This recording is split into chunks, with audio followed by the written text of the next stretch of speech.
Jean de Joinville was one of the great chroniclers of medieval France. He is most famous for writing Life of St. Louis, a biography of Louis IX of France that chronicled the Seventh Crusade. Biography. Son of Simon de Joinville and Beatrice d'Orson, he belonged to a noble family from Champagne. He received an education befitting a young noble at the court of Theobald IV, Count of Champagne, reading, writing, and the rudiments of Latin. On the death of his father, he became Seneschal of Champagne. He was a very pious man and was concerned with the proper administration of the region. In 1241, he accompanied Theobald to the court of the King of France, Louis IX. In 1244, when Louis organized the Seventh Crusade, Joinville decided to abandon his family to join with the Christian knights just as his father had done 35 years earlier against the Albigensians. At the time of the crusade, Joinville placed himself in the service of the king and became his counselor and confidant. In 1250, when the king and his troops were captured by the Mamelukes in Al-Mansoura, Joinville, among the captives, participated in the negotiations and the collection of the ransom. Joinville probably brought himself even closer to the king in the difficult times that followed the failure of the crusade. It was Joinville who advised the king to stay in the Holy Land instead of returning immediately to France as the other lords had wanted. The king followed Joinville's advice. During the following 4 years spent in the Holy Land, Joinville was the constant advisor to the king, who knew that he could count on Joinville's frankness and absolute devotion. In 1270, Louis IX, although very weakened physically, undertook a new crusade with his 3 sons. Any enthusiasm Joinville had for the previous crusade had been knocked out of him, and he refused to follow Louis. Recognizing the uselessness of the enterprise and convinced that the duty of the king was not to leave the kingdom that needed him. In fact, the expedition was a disaster and the king died outside Tunis on August 25, 1270. From 1271, the papacy carried out a long inquest on the subject of Louis IX, which ended with his canonization, announced in 1297 by Pope Boniface VIII. As Joinville had been a close friend of the king, his counselor and his confidant, his testimony was invaluable to the inquest, where he appeared as a witness in 1282. At the request of Jeanne of Navarre, the queen, he began work on the Histoire de St. Louis, which he completed in 1309. Joinville died on the 24th of December 1317, over 93 years old, nearly 50 years after the death of Louis. Life of St. Louis. Commissioning of the work, Jeanne of Navarre, wife of Philip IV of France, asked Joinville to write Louis' biography. He then put himself to the task of writing Livre des Saints Paroles et des Bonnes Filles du Nostre Saint Roi Lois, today known as the Life of St. Louis. Jeanne of Navarre died on the 2nd of April 1305, while the work was not yet completed. Joinville dedicated it in 1309 to her son, Louis, King of Navarre and Count of Champagne, the future Louis X of France.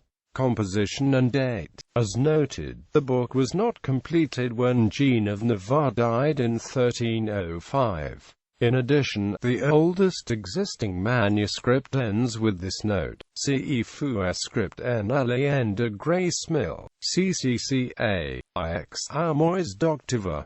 This is not precisely the date of the writing of the manuscript, because it was obviously written later. Therefore it is either the date of the completion of the work by Joinville, or the date of the manuscript which served as the model to the surviving copies. The work was therefore written between 1305 and 1309. By other evidence, one can equally argue that a passage at the very end of the book, relating a dream of Joinville, could not have been written before 1308. Joinville therefore finished his work a short time before giving it to Louis. Tradition of the text. The surviving manuscripts consist of one old copy of the text and two later copies. The manuscript that was given to Louis has not survived. The oldest manuscript is obviously very close to the original. It is found in the inventory of 1373 of the Library of Charles V of France. Furthermore, according to the illuminations, it can be dated to the years 1330 to 1340, about 20 years after the original manuscript. This copy remained in the Royal Library and then passed to Philip the Good, Duke of Burgundy, before reaching Brussels, where it was lost. It was rediscovered only in 1746, when Brussels was taken by French troops. This Brussels manuscript is now located in the Bibliothèque Nationale de France. It is one volume of 391 pages in 2 columns. The first page is decorated with golden illuminations, and with a painting representing Joinville presenting his book to Louis. The text is divided into paragraphs, each beginning with a gilded letter. 2 editions have been created from one translation of Joinville's text, created by Antoine Pierre in 1547 and by Claude Menard in 1617 respectively. Pierre's text is corrupted from the modifications of the original text and from fanciful additions, while Menard's is an excellent scholarly work. Finally, a third copy of the text comes from 2 manuscripts which appear to date from the second quarter of the 16th century. These are modernized transcriptions with systematic renovation of the language from one older manuscript and the Brussels manuscript. General perspectives on the work. Joinville was a knight. He was neither a cleric skilled in composing books, nor a chronicler informed by researching written or oral information. Nevertheless, his writing is sincere and neutral. He wrote about everything he personally experienced during the reign of St. Louis, essentially the Crusade in Egypt and the stay in the Holy Land.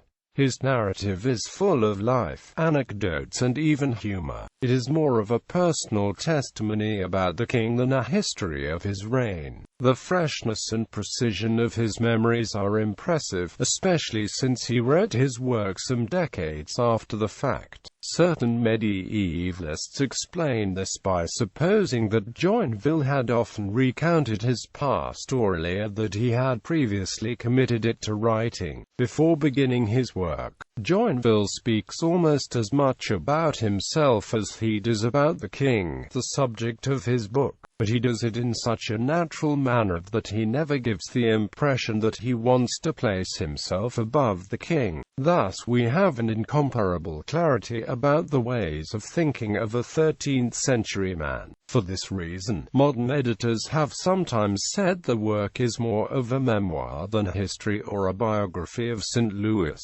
The Holy Words. The first part of Joinville's work is dedicated to the holy words of the king. Joinville writes about the edifying words of the king and his Christian virtues.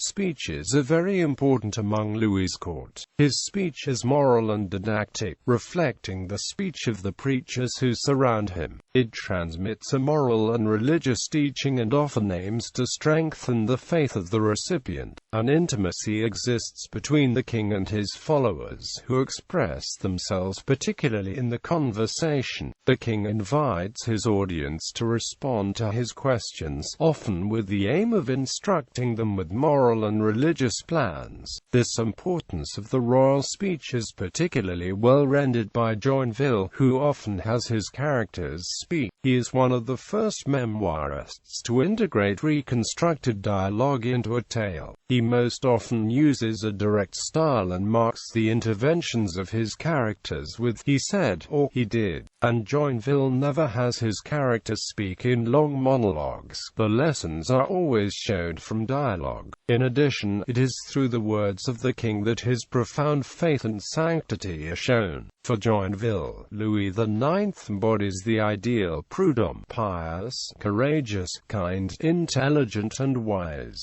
a man who defends the Christian faith by his courage. And in fact, in Joinville's work he shows the king to have an ardent love of God, benevolent to his people, humble, moderate and courteous, wise and just, peaceful, loyal and generous. In some respects Joinville is sometimes not far from writing a hagiography. Joinville, like his king, was obviously very attached to the Christian religion, to its doctrines, its morality and its practices. For proof of this there is a small work of edification, composed in 1250, titled Les Romans as Images des Ponts de notre foi, where Joinville makes a brief commentary on the Credo, but his deep and sincere faith contrasts with the almost exalted Christian heroism of the king. A Christianity of Joinville is closer to that of the common people. The Crusade. Joinville recounts equally the high deeds of St. Louis, in particular the unfolding of the Seventh Crusade and the following stay in the Holy Land, which occupies most of the book. Bibliography. Christian Brateau, auteur de ce livre, authorial persona and authority in French medieval histories and chronicles. Quote, in authorities in the Middle Ages. Influence, legitimacy and power in medieval society. Sony Kangas, Mia Corpiola and Twigiinonen eds. 183-204. Christian Brateau, Claque, Chevalier, auteur, the authorial personae of French medieval historians from the 12th to the 15th centuries. Quote, in authority and gender in medieval and Renaissance chronicles. Juliana Dresvina and Nicholas Sparks eds. 231-259.